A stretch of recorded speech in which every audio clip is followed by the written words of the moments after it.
This really isn't even about him, you all. Billionaires want to control this district. Republican billionaires, to be exact. And so let's think about what's happening. There is a redistricting possibly going to take place here soon. We've heard that the Republicans would like to make this district a Republican district and chop it up the way that they did in Kansas City. And if we don't hold, as he goes back in for another 2 years, if we don't hold him publicly accountable, if we go back into our areas and we're quiet, then that's a failure of ours. I'm not worn out. I'm not tired out. I'm not beat up. I'm not sat down. I'm not silenced. Because what I am is that same fighter that stood up for you before. I don't have to have a title to fight for my people, St. Louis. And I'm not just coming for AIPAC. This ain't even about AIPAC. The billionaires, the corporations that think they're people, that's who I'm coming for. Let's not get it twisted, man. That sounds good. That sounds good to me. I mean, because I know Cori Bush, I know she got a heart for the people. I know that for a fact. This woman said on this channel before she even made it into Congress, and she told me exactly why she was running. And we talked for over an hour. And then people would reach out to me and we would talk. And then big money came into play. And she lost her seat. Big money by way of AIPAC. And see, that's the thing about politics, man. You fight an uphill battle. And nobody cares about your uphill battle. But you. And the people that support you. But the people that don't support you, people that just want something, they're looking at it from a totally different vantage point. And that is, what you going to do for me? And these big money interests are how you not even want to say a damn thing, because that's what happened to her. She went out, she said, hey, I want to defund Israel. She also, Medicare for all. She wanted Medicare, medical coverage for everybody, universal health care, Medicare for all. She supported reparations, all that stuff. She was a community activist person before she got into office. That didn't change. But if you get on the wrong side of the wrong people in politics, they will go to their deathbed, dragging you down if they can. So let's look at what happened to Cori Bush. And look, I haven't talked to Cori in years. Right? So I have no inside information, but I do have the ability to look up shit. What I can tell you unequivocally is that Cori Bush didn't just lose, she got destroyed. And I could also tell you, I knew this was going to happen because I saw it happen to my friend Nina Turner. See, once they put their big money interest in, once that's there, now she went up against Wesley Bell, the professor who already took the money from AIPAC the first time, and now it's like it just keeps coming. I mean, this wasn't even close. And that's what I'm talking about, where you have a candidate, not perfect. Nobody's perfect. Probably screwed up more than a couple times. Yeah. I mean, one of the things she did, like I don't agree with everything that Cori Bush supports. I probably agree with more of what she supports than Wesley Bell. And that's what politics does to you. It makes you pick and choose. Like, it makes you go, which one of these drinks? Because neither one of them are going to be what you would make if you had it, if you could go to the liquor cabinet and put whatever you want to put in it, all top shelf, whatever you want to do, none of the drinks are going to they're not going to allow you to use those ingredients. They're going to say, you want the Mad Dog 2020 or the Night Train? You want the St. Ives or the Slit Smart Liquor Bowl, the blue one or the red one? And that's how it is. Or you could have nothing. A lot of people choose to do nothing. So as I was looking up Cori Bush, I said, damn, what happened to my friend Cori Bush?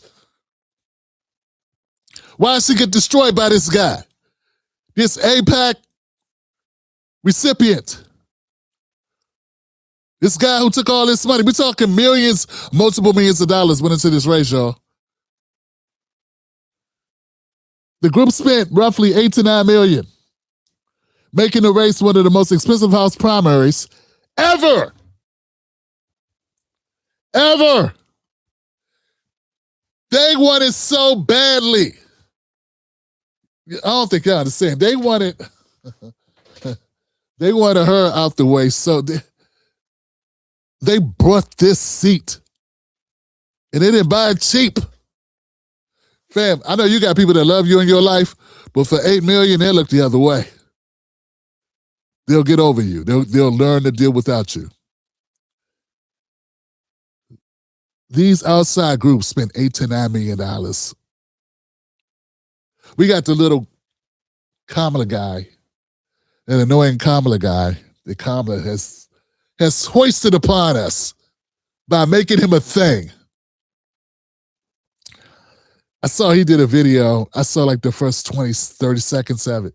He was explaining why Cori Bush lost, and he was saying how she didn't raise enough money. Man, there ain't enough money in Missouri in the pockets of Black Americans. It's going to come up with $8 to $9 million for a local race, man. Hell out of here. Won't you go back to twerking? Do that. Stop pretending to be a commentator. All they do is throw out a couple of flurrin' filths and twerk, get up and twerk, because you know Democrats gotta love LGBTQ. IA. Gotta have it. To show they're inclusive. Cori Bush didn't stand a chance because $8 or $9 million is a lot of money. And what that money does, it exploits your vulnerabilities. Cori Bush had vulnerabilities. Something else his corny ass would ever say. Cori Bush had a horrible stance on immigration. I'm just going to say it. I'm going to tell you this, Cori Bush. Sister, you know I mess with you. Mess with you hard. But if you did not, your stance, you wouldn't talk to me. I endorsed you. I put out on my Twitter something I hadn't done in 4 or 5 years, an endorsement for a candidate.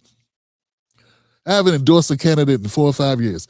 And I just said, it warmed my heart. It was a moment, I had a moment of clarity.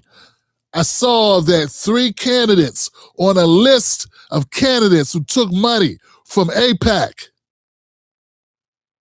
I want to show y'all this. Because I want y'all to know who I was. Who I'm going to be from now on. I'm going to be who I was. I know I'm bouncing around, but this is all about Cori Bush. But I want you to see this because it's important. Because anybody can tell you stuff. Anybody can just talk. What's important is you have an audience that cares about more than that. I guess for that to happen, I guess I would have to be honest about what I'm covering and what time it is. Oh, I gotta verify.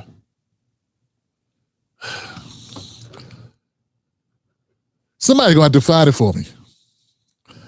This computer is not set up for this shit. It's just not. There was a list. When I put the video out, the separate video out about Cori Bush, I put the picture in there.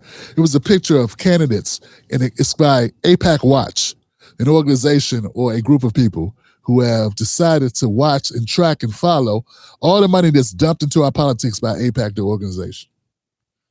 And on that, they had 3 candidates that were not taking AIPAC money. And all 3 of those candidates were candidates that I were friends with or bought on my channel. I thought I bought Abdul El Said on my channel. I went looking for an interview and couldn't find it. But I know we had talked and talked and talked. I consider him a friend. So, point is this. When I saw that, I said, damn, man, it makes me feel good to know I supported candidates, though they were Democrats. One wasn't. Kashama Sawant is, I forget the party she's with. She's not a Democrat. But she lost today, too, out of Washington. It is Washington, right? Was it Wisconsin or Washington? I forget which one. So the point is, guys, AIPAC, their primary thing is Israel. That's what their purpose is, supporting Israel. And supporting Israel is definitely not America first. It's definitely not Black America at all. That's Israel, right? So I don't want anybody beholden to another country's interest. But see, here's the part what I'm saying about Cori Bush. I put out on my Twitter, my X, and my Facebook, I said 3 candidates that I support that I know. I feel good to promote these 3 people and say, I made a lot of mistakes in my life, but it's good to know that supporting these 3 candidates was never one of them. And for what it's worth, here's my endorsement. I hope it doesn't hurt you. Because I'm a bad guy, When you don't support open borders in the Democratic Party, you're shit. You're horrible. You could be Black, they don't care. You can be Black American, they don't care. You could be white and not support reparations, but you can't be Black and not support open borders. You gotta want to defund ICE. And that's why I feel Cori Bush screwed herself. Because Abdul Said does not support ICE to the extent, or abolishing ICE to the extent that Cori does. Abdul said, we need to follow the laws. We need that to act like it's a autocratic state. We need to have measures in place, but we also need a strong border. See, Cori Bush didn't have that in her shit. Abdul is playing more politics. Which I understand, politicians got politic. So Abdul Said, what I think hurt Cori Bush, which is something the Kamala wing and whatever those people, Stacey Abrams, whatever these people support. They could never say this. In a Democratic primary, you can lose by saying defund ICE. And that was Cori's position. Now, I'm not going to say that was the sole reason for losing. Like I said, $8 or $9 million is a lot of money. But what it was able to do is when you have vulnerabilities, they could dump $2 million just in making sure everybody in the state knows about that, or everybody in your district knows about your stance over and over and over and over and over and over. So that's what happens. I need to charge my watch. So what I'm trying to tell y'all is my good friend, Cori Bush. She created enemies in the Democratic Party because the Democratic Party supports AIPAC. And she also made an enemy she was seen as disloyal to President Biden and harmful to local jobs and unions, including construction trades and Boeing-related interests in the district, when she voted against a bipartisan infrastructure bill, which she cast as leverage for more progressive priorities. So Cori Bush, she fought the good fight. And for that, they put money against her, get her up out of here. I'm sorry, I said that too quick. When you fight the good fight, people look at you and go, oh man, that's principled of you. You go, great way to stand up for what you believe in. We need more people like you. And then they get on the phone and they call their friends and say, we got to get her up out of here. Get her ass up out the paint. She won't play ball. That's why I hate politics. That and time again, you'll see good people get destroyed. Destroyed. Local strategists and some analysts have argued that these district-specific issues, voting record, perceived absenteeism, progressive stances on policy, crime, policing, I should say, not policy, policing, created openings from the outside money. And once again, $8 or $9 million. Maybe if it would have been a less funded competitive race, maybe then she'd have a chance. But when a person just has all the money, these outside groups just dump money, they back the Brinks truck up. And now they get to really exploit your negatives. It doesn't matter how negative you are. It's like, right now, a good friend of ours is going through a sort of a media storm. But the fact that a lot of his friends won't talk about it, a lot of his friends in media won't discuss it, he'll be fine. Because it doesn't matter what you did, it matters how many people know about it. And then if they frame it, people that do tell it in such a way that they sanitize it, well, then you're good. Yeah, R. Kelly had picked a lot of girls up from high school. He was in a high school picking up girls for years. It was fine until everybody knew about it. Then it was like, oh no. Epstein had operated with impunity for a couple decades. You can do whatever you want to do. It's just until it gets so big, you can't control knows about it. And it's everywhere. And now people have to be against you because other people know about it. And that's when you get done. You don't get done because you did something bad. You get done because you make other people look bad because their people are looking at them knowing you did something bad. And they're saying, why are you still associated with that guy? Why aren't you talking about what this person did?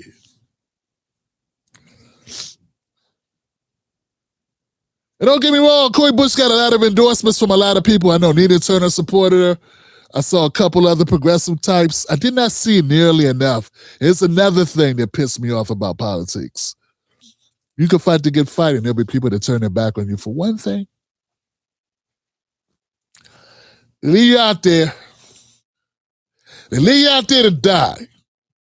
Right on the doorstep, right on the steps. Step over you and go in and make nachos with a little salsa, a little cilantro, a little kick. So you have something green in there. You know, that's what they do. So, of course, once again, I'm not telling you enough to do if you go check out what Cori Bush is talking about. She's saying, yeah, it was AIPAC. It was big money. And you heard she sounded like she had a chin up. She sounded like a fighter. She a strong sister. She sounded like a fighter. She's strong. She's not going to back down from nobody. That's part of the problem. She hard-headed like somebody I know. And those people get the short end of the stick. Well, in the end, her strong support of Gaza, her anti-Israel Gaza support triggered the decisive financial intervention, which this successfully highlighted and magnified her other political vulnerabilities, which gave way to a trouncing. And it's not about her being a good or a bad person, or even a good or bad politician at that point. When you're outspent 8-1, and you have vulnerabilities, and you're going up against an incumbent,